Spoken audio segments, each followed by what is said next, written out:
name is LoeyLane, and I'm so excited to tell you guys about my new podcast, Internet Urban Legends, with my BFF Snitchery. We deep dive into the darkest corners of the internet to uncover whether some of the most notorious web myths are hoax or whether they're con. Internet Urban Legends, available exclusively on Spotify.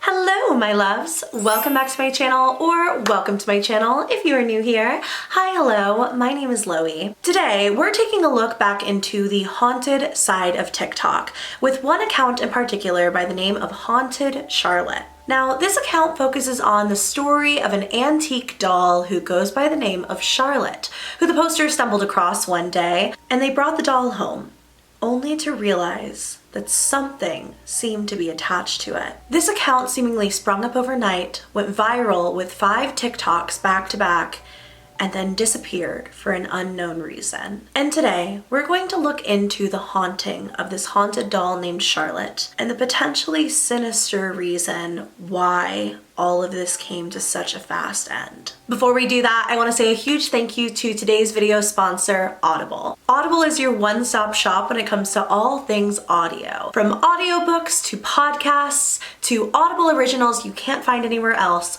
Audible has something for everyone. I've been an Audible customer for so many years because they have the best selection of audiobooks. And as an Audible member, you get 1 credit per month to spend on anything from the Audible catalog of your choosing.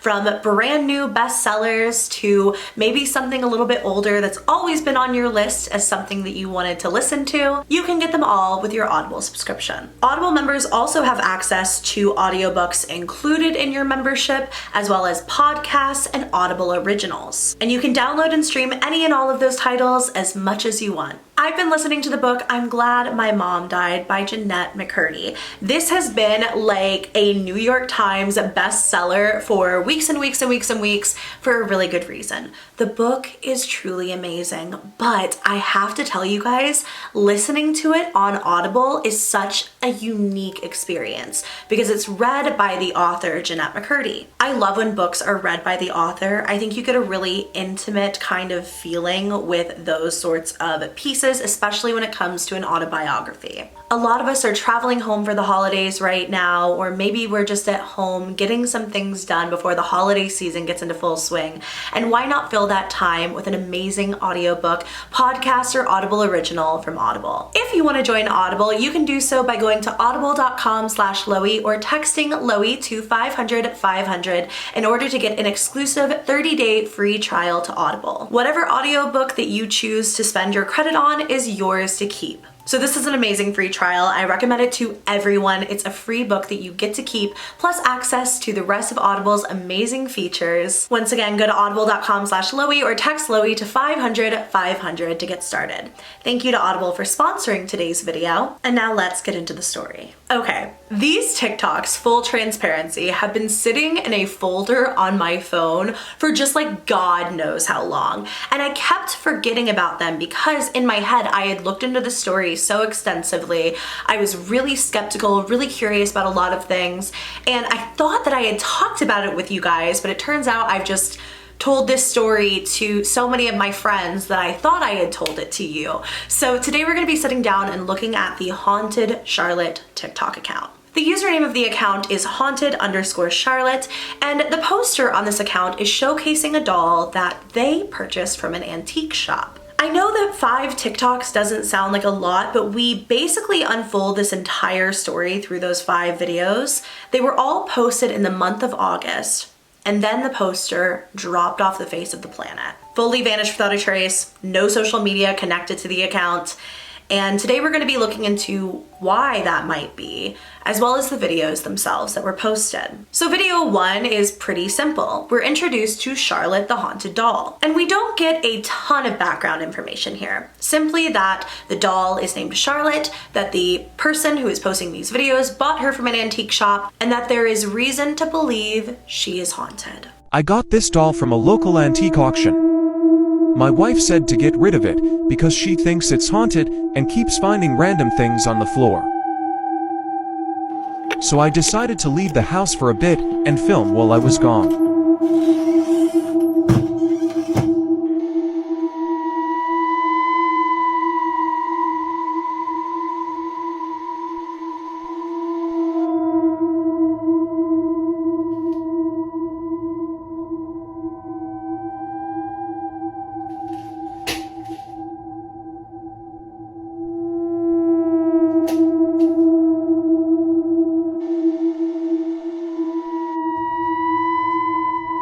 My dogs were the only ones in the house.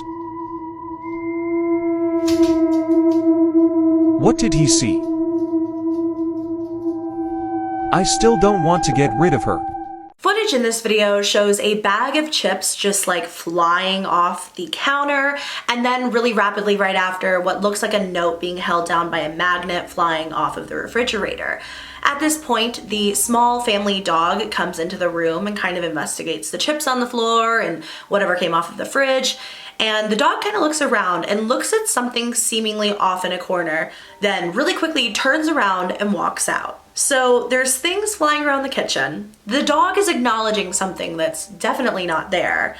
And this is quite the way to kick off this story. And the general populace seems to agree with me that this is an interesting start to this case, because this video is sitting at a whopping 2.8 million views at the time of recording in just a few months. Now in video 2, we see something really, really bizarre. Basically, the poster says that their daughter's Cabbage Patch doll, which it's not the Cabbage Patch dolls of like my generation, those ones were just like the little soft, like Raggedy Ann-esque type of dolls. This one has like batteries inside and it can dance and move around. So watch the way that the doll acts around Charlotte. Update on my doll Charlotte that my wife wants me to get rid of. This is what happens whenever I put her near my daughter's old Cabbage Patch doll. But that's not the weirdest part. There's no batteries. But wait, there's more. I even cut the wire to see if that would stop it. Is she causing this? I just can't get rid of her. The poster shows us that inside of the doll, inside of the battery compartment where the AA batteries or whatever go in, there's nothing in there. In fact, the poster has gone so far as to cut the wires, hoping that this would put a stop to the dolls dancing around. People in the comment section were quick to point out that, listen, like there's actually another battery compartment in this doll and it's down in the feet. I can't play you the audio of this one due to copyrighted music that the doll sings, but like in the video, the poster lifts up the doll, shows the feet, and shows that they're already empty. There's like nowhere to have the batteries in there. And so people at this point are freaked out. Listen, the doll videos at this point are getting just like millions of views. They're going super viral. I'm being tagged left and right to cover this entire story in a haunted site of TikTok. I downloaded the TikToks, put them in a folder on my phone, and promptly forgot about them. And I think that the reason that I didn't do a video on this sooner is that, quite frankly, while this is really wild, like paranormal footage of like something moving around that very clearly should not have access to any kind of power, by which I mean the Cabbage Patch doll that seemingly becomes possessed around Charlotte, while that's really fascinating footage, I couldn't get past the fact that Charlotte looks like a haunted doll. Charlotte is very clearly intentionally supposed to be a creepy doll. There's nothing about her that screams old antique doll, as she's like all gray and zombie-like almost in her appearance with one eye missing. She looks intentionally spooky. So it would be quite convenient that this doll of all dolls would be haunted. That to say, however, in the next video, the poster actually communicates with Charlotte's ghost for the very first time. And the results are honestly like wild. My wife still wants my doll out of our house because she thinks it's haunted. That the antique store said it may be a rare doll once owned by Princess Charlotte of Wales. She tragically had a stillborn child, then suddenly became ill and died. So last night I waited until my wife went to bed and tried to communicate with her.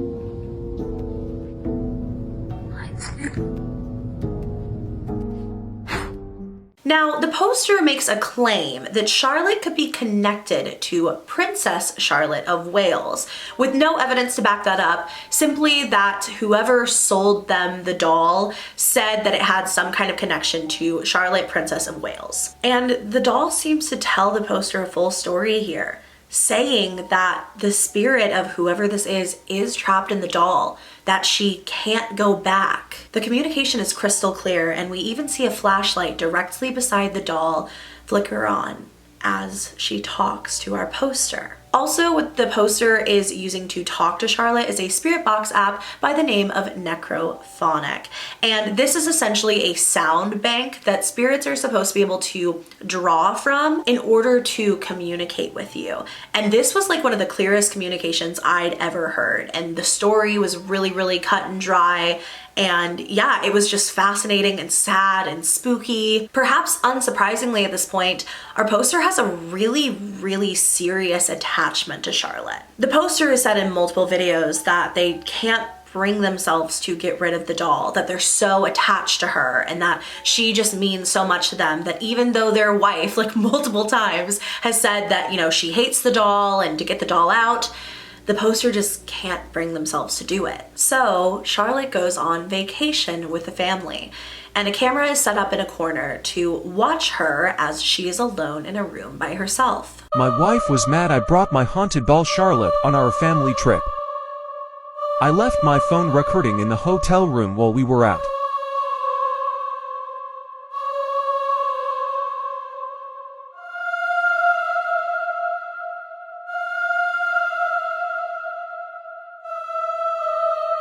I just couldn't leave her home alone. In this video, we see Charlotte standing like on the TV stand in this hotel room, and tissues begin to fly out of the little tissue box beside her. And that would have been creepy. All of this, you know, paranormal footage is creepy, but I think that what's creepier is that after this point, the poster was never heard from again. No comments, no more videos, no posts on other social media, nothing. Listen, these were going viral, getting usually anywhere from 2 to 10 million views.